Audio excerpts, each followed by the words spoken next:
Yeah, I left the solo heavy ones out of this actually. There are some though. I mean, you're not like you're not Mastodon. No, I'm more of a Tyrannosaurus. I feel like you listen to a lot of Beirut. No. I actually stay away from ukuleles, but you know, they always have a way of finding me after all.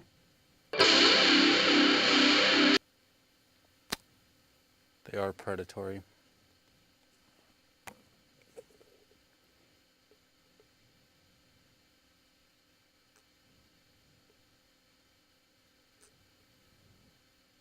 I do eat a lot of Babe Ruths though. The candy bar. It's probably my favorite. So the album you were telling me about was about a lobster who wants to be a stingray. Yeah. Is your next album going to be about an indie rock star who wants to be a race car driver? Well, that is the next album. I think so.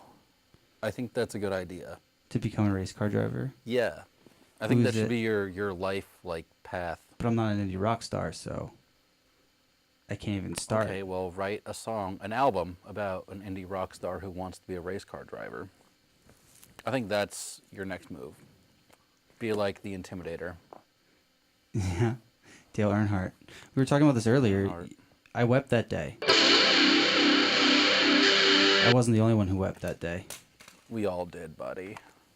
It was a sad day. It was. Do you know what day it was offhand? I know it was 2001. No, I just remember watching the race and watching him hit the wall. And the guys being like, oh. Do you think they knew it was fatal when it happened? You know, it was a pretty big wreck. Well, that's the thing, right? It's easy to create the memory after it happened and then convince yourself that that's what reality was. Well, but also our memory lies to us all the time. Oh, yeah. So you're probably misremembering like everything, even though you think you're like probably totally know what's going on. Sure, but I'd like to think that when I saw it happen, the announcers made it seem they seemed concerned. Right. It was a I big wouldn't wreck. say that they predicted his passing. Right. And he was the only one to die in that wreck. I say I don't remember that statistic, but I mean, it would have been covered if like more people died. Yeah, but I think I was 13, and Dale Earnhardt was my favorite, so I was only really concerned about his well-being. Right. Well, I guess I liked Jeff Gordon by then too. He was probably I grew up with Jeff Gordon because his name is Jeff. And I just like that rainbow car. Yeah, and even though it represents an entirely evil family. DuPont. Yeah. Oh yeah, awful. Especially that movie, the Foxcatcher. Is that what it's called, Foxcatcher? Foxcatcher. Yeah, that dude. What a freak. The movie was cool. Yeah. Kind of. But like, yeah, totally creepy. Totally creepy. But a good role for Steve Carell, TBH. Yeah, actually, he was so good that I almost didn't notice that the other guy was it Mark Ruffalo was the wrestler? Yeah, it was I Mark didn't even Ruffalo. notice that. Yeah. I didn't even notice, and I read the credits, the like IMDb page for that recently. I was like, oh, that was Mark Buffalo. I mean, he got buff kind of for that role, right? Yeah. He's a wrestler. He has to be. I heard, oh, what's his name?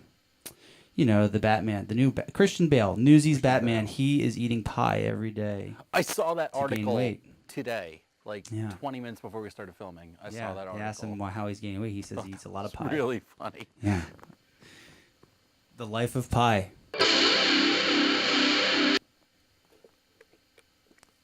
Starring Christian Bale, autobiography. But Christian Bale, Newsies Christian Bale, when he was still young. I remember all the girls at my summer camp had a crush on him as Newsies Christian Bale. I didn't see Newsies. Well, if you want to see a young Christian Bale shine, that's the one. I guess now we have to talk about your music instead of Christian Bale and the Intimidator. Should I take a seat? So I have Should I keep standing here? What's we're doing that in a different shot, but all right. Oh, whatever. But if you're comfortable standing, I mean, we could break out a chair. I can get you a chair. If you I feel okay like this, actually. I feel pretty good. I have your zine here. What is your zine titled? Oh, it's just the same title as the album, Gerard Freeloader. Okay. It's, physical. I wanted to press vinyl. Right. It's prohibitively expensive these days. Very expensive. I didn't have $2,000, but guess what I did have? Adobe InDesign and a Vision. Yeah. And you're holding, I laser printed that, collated it, and stapled it in my friend's office in Chelsea. It's very good design. These pictures are beautiful. Thank you. I took them home myself. Yeah, it's good. A lot of them are my friends. A lot of them are just from when we were recording the album. So do you hate iPads? Is that it? No, I don't That's hate. I pretty much actually what own. it is. You're own like an hey, obscene look number at the of iPads. stars instead of watching Netflix. Well, it was just kind of like. So what do you think you're next like Banksy or something?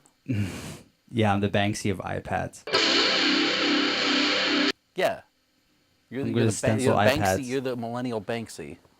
I bet you Banksy is a millennial. You think he's Gen X or do you Banksy's think from he's Massive Attack. It's the dude. Is from that Massive Attack. confirmed? No. I thought it's a group. I thought the I think whole it's like a thing is that rumor. it's like a crew. I mean, it has to be a crew. It's Yeah. all of Massive Attack. Sure.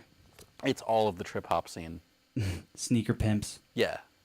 etc. Portishead and Portishead. all them. Do you count? Here, let me loosen up a bit here. Yeah. Just take the mic off the stand. Do you count Square Pusher as part of that trip hop scene? Yeah, I guess. Okay, just wondering. One time we traded a No Doubt CD on the internet for a Sneaker Pimp CD on the internet. Nice. I bought all my Sneaker Pimp CDs at Goodwill. Good. Yeah. You can find some good stuff at Goodwill. Like, man, you know Biz? Biz? Yeah. No. They did the intro to Powerpuff Girls, or the outro to Powerpuff Girls. Got it. And the intro, I think. But yeah, they're like some Swedish, like, noise rock turned, like, noise disco band. And they did all the Powerpuff Girls music. And I found their EP, or single, for Kill Your Boyfriend at a Goodwill. Wow. Yeah. I would say my greatest Goodwill Weird. find that I can recall is the first Sugar Cubes album. Mm. Yeah. Which one? The green one? The green one. Yes, I got that at Goodwill too. Yeah. For those who don't know, that's Bjork's first band. Mm-hmm. The Sugar Cubes. It's a great album. Yeah, I would agree. I also got their VHS tape live in, where was it? Somewhere. Reykjavik? No, it wasn't Reykjavik. It was somewhere else. Is there another city in Iceland? There's No, definitely- it wasn't filmed in Iceland. It Yeah. was like on their tour. Got it. London. Live in somewhere. Got it. But yeah, it was one of the best concert videos I ever saw. It's the one with Bjork talking about TV. Oh, that And how very like, you shouldn't infamous let clip. poets lie to you or Yeah. whatever. Yeah. How there's like a town inside. It's from that video. And the town inside actually looks... I actually had a layover in Iceland, and Iceland from the sky looks like the inside of a TV. I can verify that. Really? Yeah. Why? Is it a box? No, just kind of like the shape of it, like a lot of small, square, sort of like transistor-shaped buildings on a beautiful green, grassy plain. Oh, nice. Yeah. Sounds nice. Yeah, you know how like the circuit board has that like that very specific green to it? Yeah. Yeah, that's the color of Iceland in Beautiful. beginning of June. Beautiful. Yeah. Why were you in Iceland? I was on a layover, flying back from Berlin after a tour. So you've toured all the way to Berlin. All the way. Yeah, I guess so. Why? I was asked to. Oh, cool. Yeah. Did you already have like pre-existing connections over there and shit? Well, the funny thing is that I was actually playing in another band. I do that for fun and for supplementary income. What is your other band? The name of this band it's actually just called Dominic. The gentleman's name is Dominic, who fronts this band. I helped him make a record, and I played a little bit on that record. Nice. And then he asked me to play some bass on tour with him. Nice. Yeah. So you wrote your first album on a Fulbright scholarship. In where? In Russia. In Russia. Yeah. what was like your headspace when you were like doing that? When I was working on it, Why were you in Russia? I was conducting linguistics research. Technically, Okay. I was working at a university, teaching English, giving master classes on pedagogy to the teachers there. Yeah, and in the meantime, feeling very strange about being in Russia, and experiencing things that were new to me. So I ended up documenting them in song. Sorry, I dropped my cup. It's okay. What did you teach these people in Russia?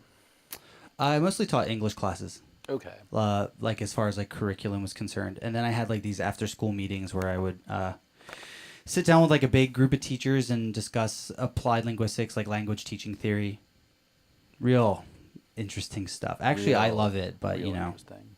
yeah. I mean, it's cool to leave an impact on somebody's life and all that. I mean, that would be amazing if I had any sort of impression like that. Sure, if I made an impression like that, would be wonderful. Whenever you're helping people, you're just a servant to humanity, as we all are. Yeah, I mean, I like to try to occupy my time with things I think that are ultimately benevolent. But why not malevolent? It doesn't feel good. I've tried it. I try to be mean. You've been the bad boy of Norwegian Arms I'm actually the bad boy, the heartthrob, and the quiet good one. boy. I prefer to be the quiet one. Is Norwegian Arms a reference to something? Yeah, it's technically a reference to, it's a Norwegian saying for someone who reaches across the table at dinner without asking. And when this person told this to me, I was living in Germany at the time. I'm so guilty of that. Yeah, and I was like, oh, that's kind of what I'm doing. I'm going places and making songs. It's like I'm reaching, and I just kind of stuck with it. Yeah. I still think I'm okay with it still. Who knows? It might change one day. Who knows? I mean, I think it's a pretty good name. How long have you been doing this for? I would say I really started going after it in terms of like trying to release records and make something of it probably in 2010, 2009, 2010. I mean, that's the same time I was in Russia. So yeah, about then. Right. I was already writing songs and releasing them beforehand, just kind of like doing it. But, you know, in terms of trying to have any kind of career or albums or whatever, you know, focusing on it. Yeah. So like 7 years now. So Look at me now. So is it just you, or do you have like other people and stuff involved? I Just mean, collaborators you meet? So it started off with myself and another person. I mean, the songs, I've always written the songs, and I've always written the lyrics. Yeah, I've tell always, me more about your process of how you create these songs. Like, do you like have the whole album in mind before you make that? Because it seems like Gerard Freeloader was that concept. Yeah, I mean, it basically, like, all my music ends up being more or less autobiographical. Right. And I get a really personal touch from, like, I don't know, hearing your music and stuff. It feels like very down to earth. Thank you. Very, I'm actually very trying to do that a little bit yourself. more. I think the other stuff always, like, I feel like if anything, the two albums I've put out have suffered from, it's been too much about like, oh, I went to this place and I had this kind of experience and now I feel this kind of way about it. Whereas now I'm trying to focus more on like, I had this kind of emotional reaction to something and I'm going to unpack it. I definitely do not think that the old songs are not personal, but I think that the stuff I'm working on now is much more personal. Okay. My process is really just, well, I guess I kind of explained it. That's my process. You know, I like to go out in the world and be there and make observations and take note. And I try not to get too caught up on being in love or negative or whatever. But you know what happens. Yeah, I don't know. Your music isn't just whiny white boy indie garbage. That's the nicest thing anyone's ever said to me. It's not like that. There's a lot of whiny white boys out there, right? Oh yeah, way feel too like much. we're a peak whiny white boy. Hey, buddy, I'm from New Jersey, all right? It's like the capital. I'm from Pennsylvania, We're in Pennsylvania. just outside Philly. Okay. Yeah. What, Remember we in, were talking about the slot cars. Like Langhorne or something? Lansdale. You got the L Lansdale, part. Okay. Okay. Yeah. I just know driving on 95. I just know that. Oh, okay. Basically, if you took the turnpike, I mean, the best way to put it is kind of on the other side of Bucks County. Okay, gotcha. Yeah. Yeah. Yeah, that sucks. It was fine. I got to go to like a good public school, and my parents cared about me. So there's a lot to be said for that, right? Yeah, I mean, I live in like one of the richest counties in America, so. Yeah, which county is that? Right. Morris County, New Jersey. The only town I know in North Jersey the name of is Baskingrидge. Baskingridge is pretty close. Yeah? It's like 20 minutes away. I dated a girl from Baskingridge so in rich. college. So rich. Everyone drives Porsches and Yeah, she had a nice car. She totally hid it from me until I went to visit her at her parents' house, and I was like, oh, okay. Yeah, it must have been a very nice house. It was a really nice house. It's like outside of Morristown. Morristown is pretty rich. Yeah. Whatever. Baskingrидge. It's one of my favorite things to say. Yeah. Yeah. So is your next song going to be about a race car, an indie rock star turned race car driver? You mean right now? Because Or you mean like your last album was about what? A lobster who wants to be a stingray? That's what I'm working on now. Okay. Yeah. Sorry, spoilers, folks. I mean, it's okay. I've been telling everyone about it. Well, it's still autobiographical, but I'm kind of trying to project it a little bit onto some kind of imagery, and So you should just be a race car driver, and then write it's about a song lobster about who it. becomes a race car driver. Actually. Ooh, plot twist. Yeah. I mean, I could try to write a song about an indie rock star that becomes a race car driver. I don't have too much experience as either. I have had some experience with lobsters and stingrays, though. Okay. I've eaten lobster and I've touched a stingray. But you haven't in eaten the stingray. ocean. No, I think. Can you eat stingray? I think so. Is it eaten? I think it's just the tail that's like kind of like venomous. Well, I know that's where the barb is. It's like right? venomous. Yeah. Yeah, I remember when I was a child and I was in the ocean, a school of stingray swam by us, and my dad's like, touch them. And I was like, Did okay. you know platypi is the most venomous mammal? Name another venomous mammal. Human.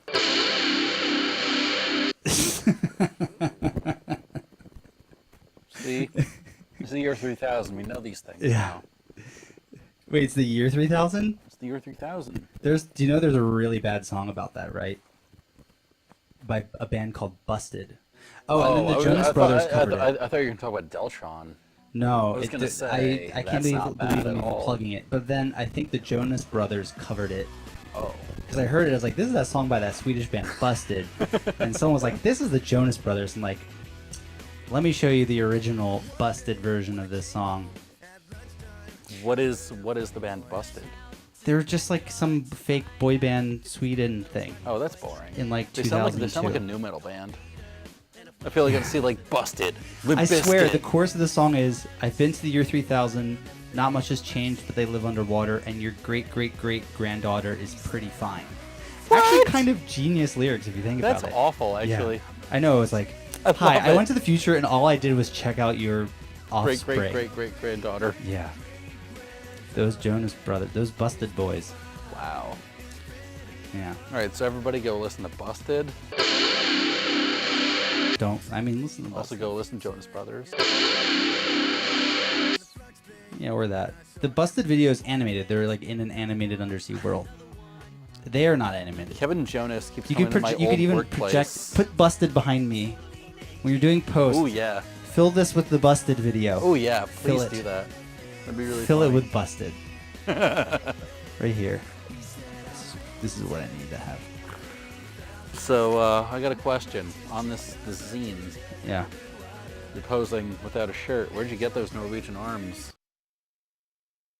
The gym, duh. What's the gym you work out at? I I think work the out- viewers want to know.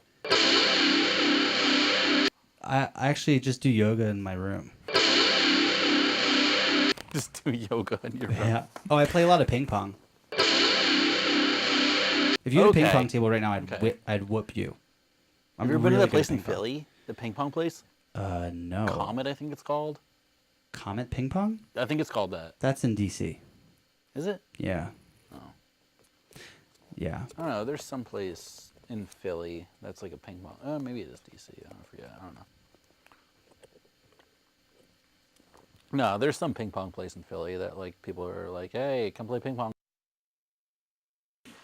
So what does Norwegian Arms have in stock for us in the future? You're working on this full length, Working on an album. but the lobster that wants to be a stingray. Yeah, I like filmed a music video in a costume on a paddleboard bleeding in the middle of the lake. Nice.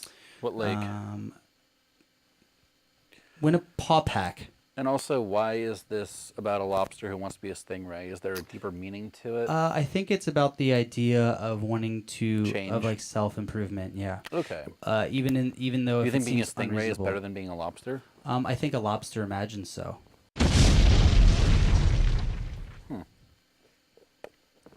Imagine you're a Because lobster. Your bottom they feeder no and the longer bottom dwell of at the bottom. Yeah, yeah, yeah. And they're looking up and they see these majestic. Yeah. You know. Okay.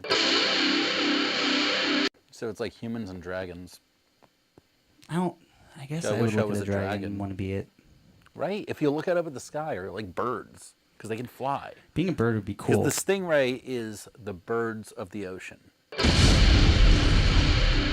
Stingray's a bird of the ocean. Yeah, I'll buy that. What about flying fish? Because they flap. They flap. Yeah, they do.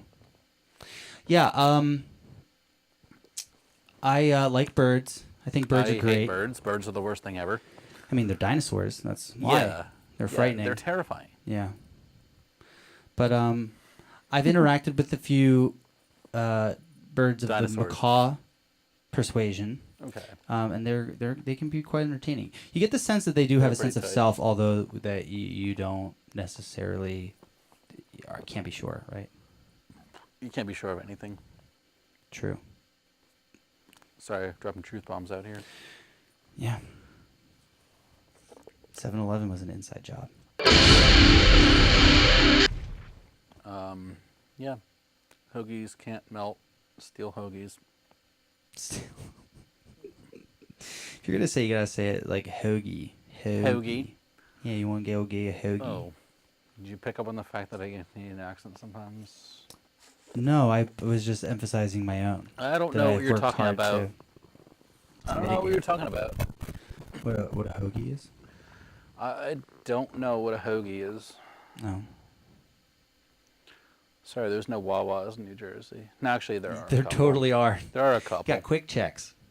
Yeah, Quick Check is the best. Fake Wawa. It's the best. Okay, I have to pee. Okay. Welcome to Band Show 3000. I'm your host. I'm locked out. I'm your host, and well, we had some songs for you, and we talked about some hoagies. You know, I have a big problem.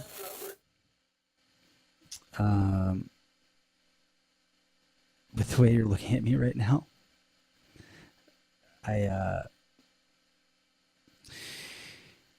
You're gonna make me cry.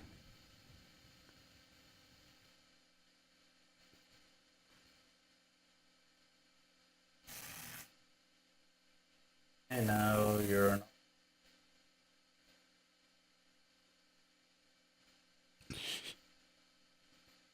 Why? Why did you do